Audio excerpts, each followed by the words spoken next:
Well, howdy. This is Stephen Detweiler, and this is not a normal walk and talk. My laundry's drying. I did not do a walk and talk last week because I was under the weather, and so I did not walk around and I did not talk around. So it's Saturday, and I'm doing a quick walk and talk today for a post for tomorrow.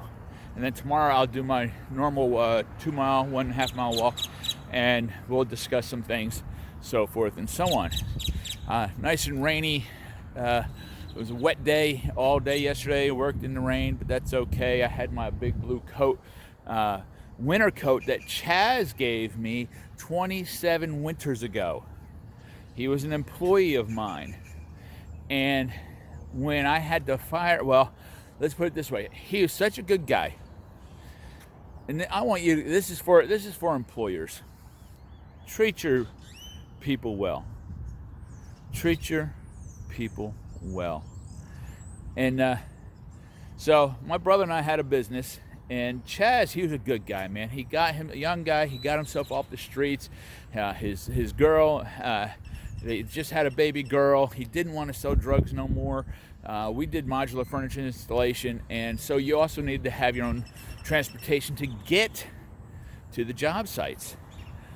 And so, I mean, he's a good worker, but he kept having car problems, so he wasn't showing up for work here and there. But he was a good worker, and I just love the fact he was not wanting to deal drugs. He didn't want to be on the street. He wanted to work and take care of his family rightly.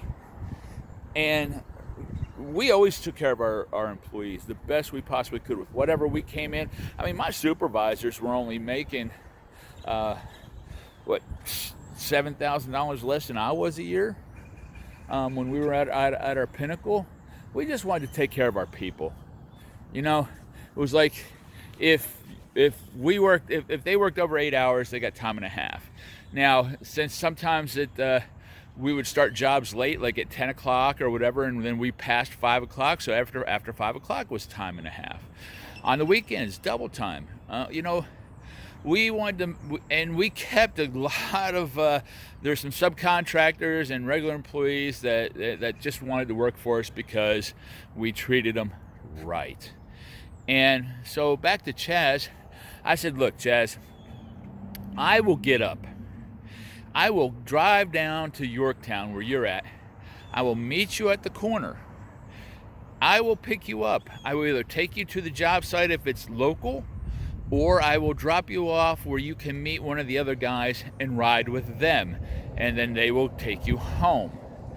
And I said, but the day you leave me and you're not at that corner, you're going to come up and give me your resignation.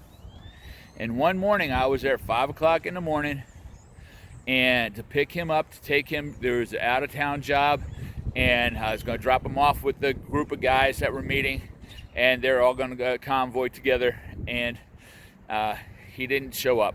I waited, I honked my horn, I yelled out the window. He did not show up. And so I got a hold of him later that day. I said, Chaz, you know what that means? He says, yes, I want you to come up to the office, and you're going to give your resignation. And I said, I got a surprise for you. You're going to come up. I've got the resignation letter written for you. Now I want you to come up. And he came up. And so I handed him, I said, sign this. This is your letter of resignation. And then I handed him my letter of recommendation. I said, Chaz, you're a very good guy. You're a very good worker. I trust in what you're doing, and I'm proud of you getting yourself off the streets. And here I am giving you, this letter says all the attributes and appreciations I have for you. And he was taken aback by that, and he said thank you. And it wasn't within 2 weeks, there was a factory down the road. He presented that letter when he went in and had an interview, presented that letter to them. They absolutely loved the letter. And this is stuff that he's telling me afterwards, and I'll get to that. But, and he started, and it was, if his car broke down, he could walk to work. And it was a good job. He was making better money. It was convenient. He was able to take care of his girls, his girlfriend and his baby girl. And he was happy. So as we came in towards the winter of 97, he shows up and presents me with a gift and just thanked me and told me all about his job and how that letter helped him get that job and how much he enjoys that job and his life was good. And he gave me this, I don't know how expensive it was, but it's a winter Columbia. It's blue. It's a winter Columbia. And literally 27 winters later, every snap, every zipper, every piece of Velcro, all works. I wear it every year. I wear it for work. I've wore it out in the oil field. And I think it stays together not only because it's a Columbia, because that's good stuff right there, but I think it's also because it was a love gift. And when the children of Israel went out into the wilderness, it says their clothes, their shoes, and their clothes didn't wear out. And let me tell you something, 27 winters, I'm still wearing that blue jacket. So that's got to be a love gift. That's a love gift from God. Take care of your employees. If you're a business owner, if you're a manager, do your best for them, because their success in life is your success in business. I love you. God bless you. And I'll see you next time.